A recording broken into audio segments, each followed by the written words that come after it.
I cannot believe that it's been a little over 2 months since our last Buggy's Inbox.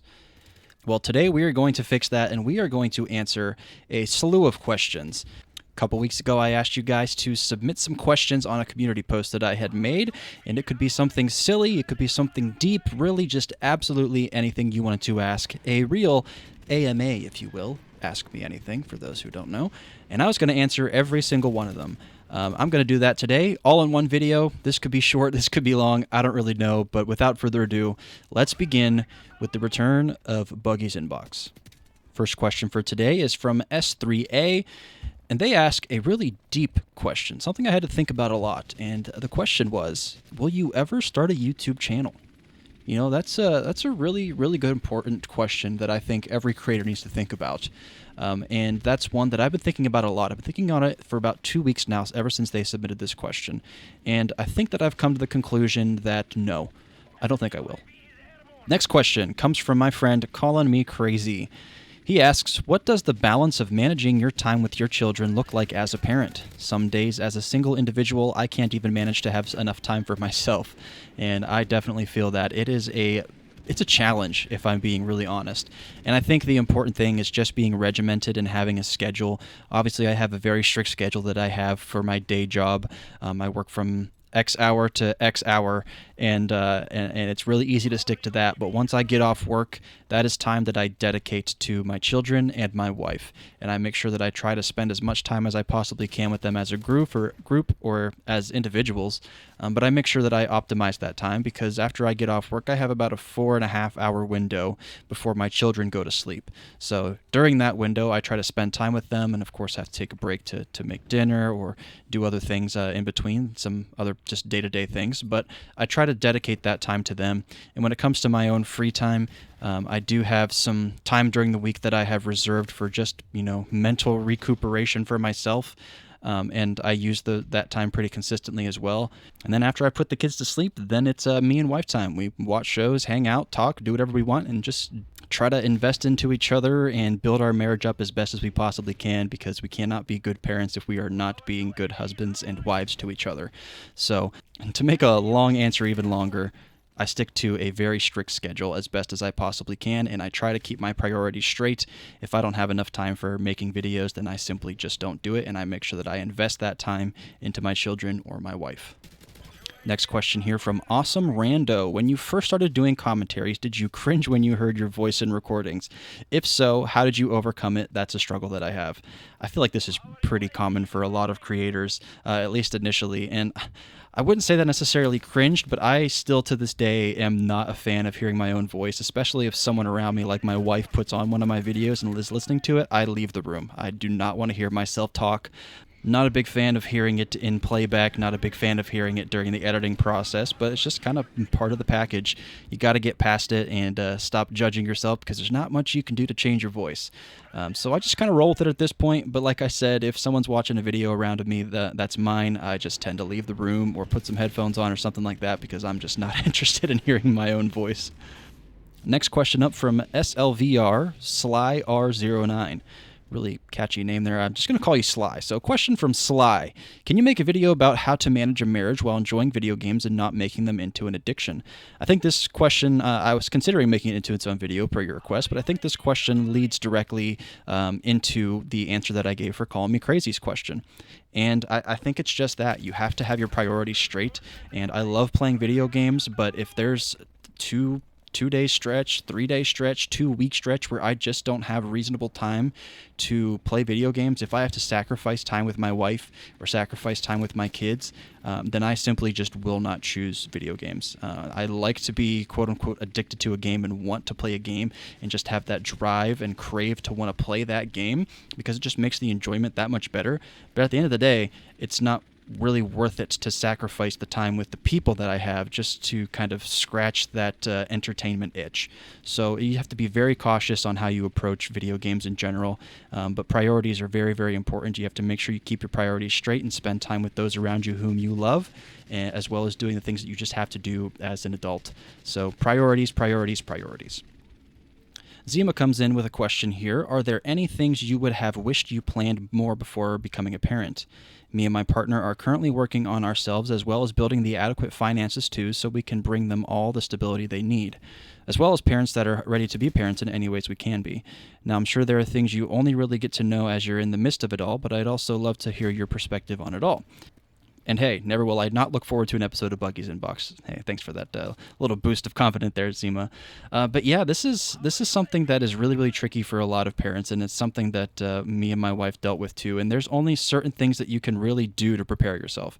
Of course, you can try to prepare yourself for the financial aspect of supporting a family and taking care of a child, because you have to be responsible for literally everything they need, from food to clothing to everything that comes with it.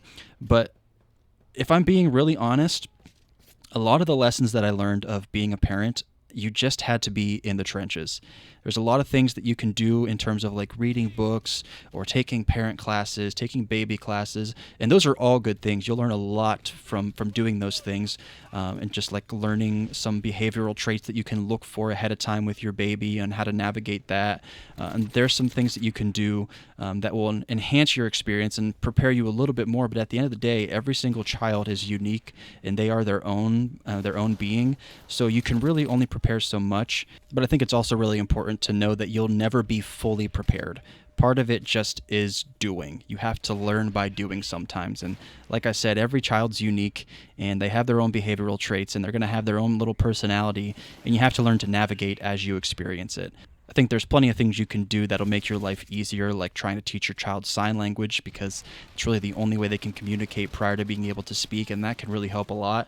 And just looking for repetitive cues to make sure that you're meeting their needs. And I think a really, really important thing that a lot of parents neglect is time with your spouse. You really, really have to invest in each other, because yes, you are responsible for a child, and that's a really important thing to be able to take care of them. But if you're not taking care of yourself and you're not taking care of each other, then you won't be a good parent. If you're not in the best possible state that you can be in terms of your relationship and constantly investing in your relationship, cultivating growth, then you won't be the best parent you can possibly be. You will be the best parent if you and your spouse are on the same page and are investing in each other constantly. So don't neglect each other, don't neglect yourself, and I think you'll be all right. Got a question here from Beast Armada. They ask, should I start my business now or focus on a second job to pay some debt down first? I keep getting signs to start my own business right now, but I also want to pay some debt down by working 2 jobs for a portion of this year to get in a better position to run my business. It's difficult because I want to do all 3, but that would be extremely difficult. This is a rather tricky question for me to answer, and truthfully, I'm not going to give you an answer that is just kind of directing you in any specific way, because I'm completely unqualified to answer this question. But if I'm putting myself in your shoes, this is how I personally would handle it. I am anti-debt. I think debt is an absolute cancer to your finances. It's cancer to your mental state. Whenever you are owing someone, whenever you are a slave to the lender, as they say, it can be a huge weight. And if you can eliminate debt before you take on another massive undertaking like starting a business, I think that's the way that I personally would go. I would really just put my head in the books and grind to get as much of that debt paid down as possible. And while doing that, preparing for how you can set your business up for success whenever you finally do launch it. But like I said, I'm no expert in this field, so I'm not going to say definitely don't or definitely do, but that's just personally how I would approach it if I was in your position. Another question here from JSRD55. Hey, I was wondering if you're a Christian. Also, I've been loving the videos. I'm new to your channel. I'll answer that question first, and the short answer is yes. If you kind of go back in my channel, you'll see a lot of Christian themes throughout my videos, and I'm certainly not shy about stating that fact. You follow up with 2 other very important questions here, and that's number 1, what's your favorite Black Ops game? And Black Ops number 1 is my favorite of the Black Ops series. And then secondary question, or third question rather, Chinese or Mexican food? This is a really hard question for me because I live in Arizona and we have some excellent Mexican food here. But little known fact, my step-grandmother was Korean, and she made me fall in love with all things Asian food. Love Korean food, love Thai food, love Chinese food, love Japanese food, and it's definitely my favorite type of cuisine, so I have to go with Chinese food there. Next on the list here, I have a question from Joshua Kalu 2328. I would be interested in how you approach certain types of content in video games as a Christian. Do you have a line as to what you will not expose yourself to? If so, how do you determine that line? And I think there's a really simple answer to this question. And if there's something in a video game that compromises my faith or compromises my moral compass, I simply just stay away. There's lots of games out there that have plenty of different themes or content within it that I just choose not to play because it just doesn't align with how I want to approach my life and the type of content that I want to ingest. So research, research, research. If there's a game that you're interested in, it's got a rated M for mature, definitely do some research into it before you actually pick it up and play it, because that way you can educate yourself on what you might be getting yourself into before you spend your hard-earned dollars on a game that you may end up just having to put down. So definitely research it, and in terms of what I consider to be the line and if I will cross it, is just simply compare it to the Bible. If it's something that's clearly outlined as a no-no within the Bible, then definitely don't ingest it in terms of entertainment, whether that be music, movies, video games. It doesn't matter what it is. If it compromises your morality, if it compromises your faith, then simply just stay away. Video games are unimportant in the grand scheme of things, so you can always play something else. Next question comes from my buddy Jims. He's been around on the channel for a very long time at this point. He asks, as something I didn't really do until lockdown under COVID restrictions time, do you do much cooking at home, and if so, do you enjoy it? Please could you give us a list of your signature dishes if you enjoy cooking? And absolutely, cooking is one of the things that I would say that I am quote-unquote best at or have the most knowledge of. And yes, I absolutely love cooking. I would say I'll give you my number one go-to dish, and it's something that's just super easy to do, can be highly nutritious, it can go a long way, and that's simply fried rice. I know I mentioned my love of Asian food a little bit before, but the thing I love about fried rice is that you really can put any ingredient in there that sounds good to you. It can be any protein, whether it's egg, chicken, spam, ham, pork, beef. It doesn't matter. You can put any vegetable in there, whether it's broccoli, string beans, green beans, lima beans, carrots, celery. You can put literally anything in there, just whatever you have around your house that sounds good. You throw it all in a pan, cook it up until it's the texture that you like in terms of the doneness of the vegetables. Cook your meat through, add some soy sauce, some garlic powder, onion powder, salt, pepper, and you're on your way.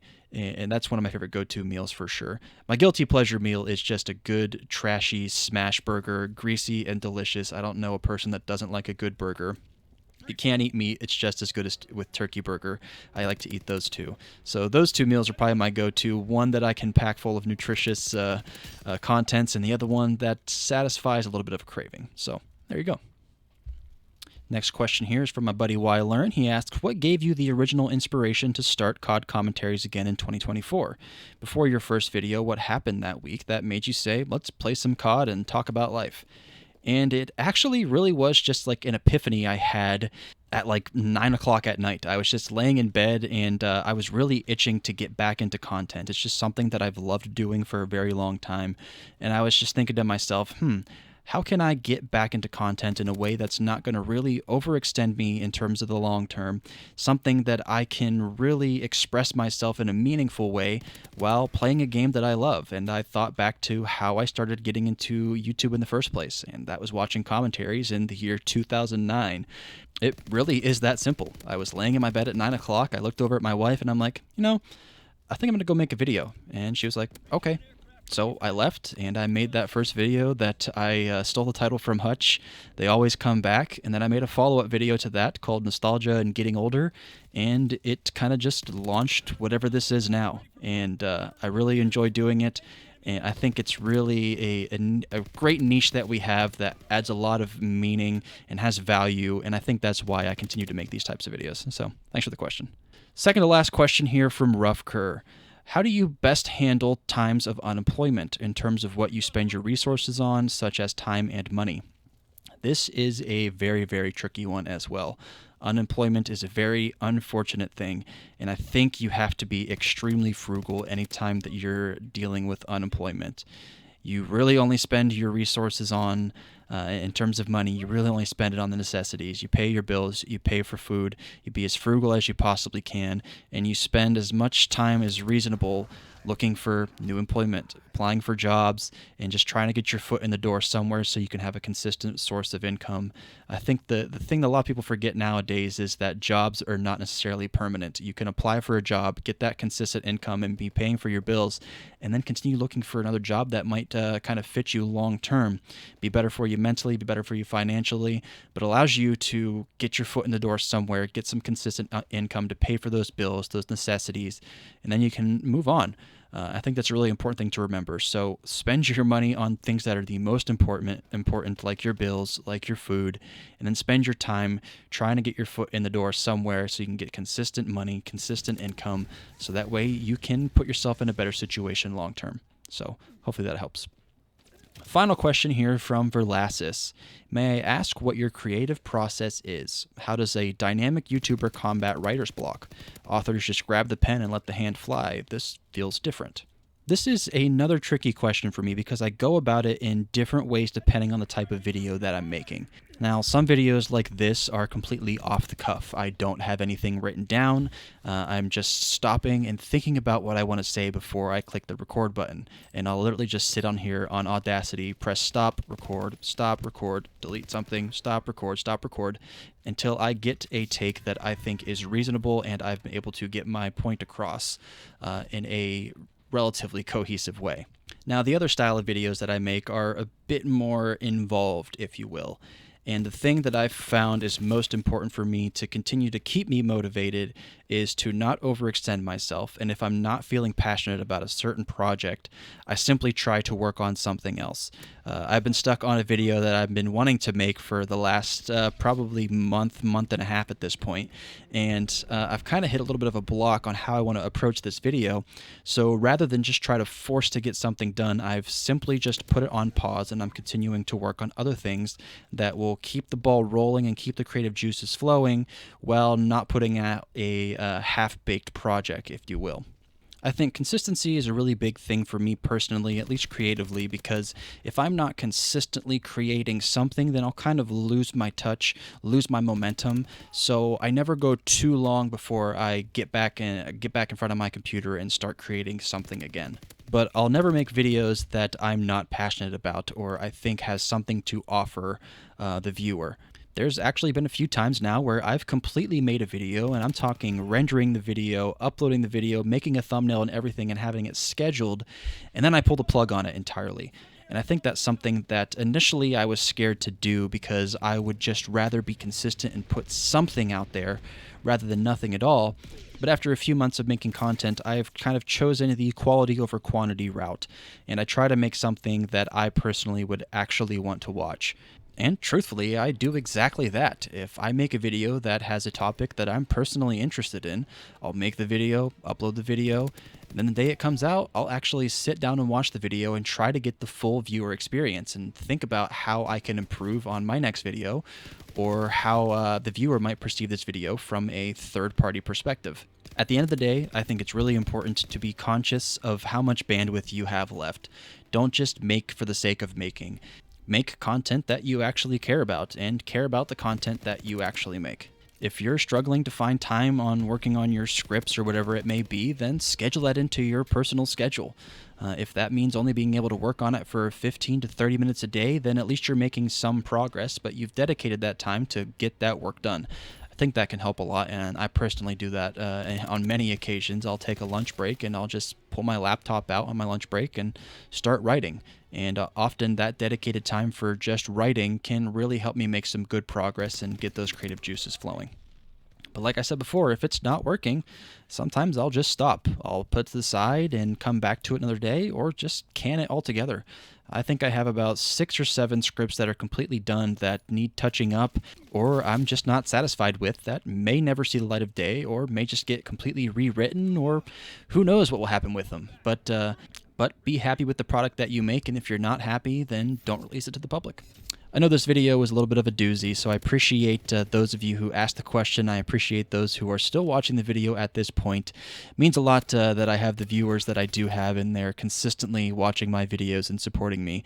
It really, genuinely does mean a lot. So thank you all for watching this video, and thank you all for asking the questions that you do have. If you want to see more Buggies inboxes in the future, definitely let me know down in the comment section below. But without further ado, I will say my farewell. Bye now.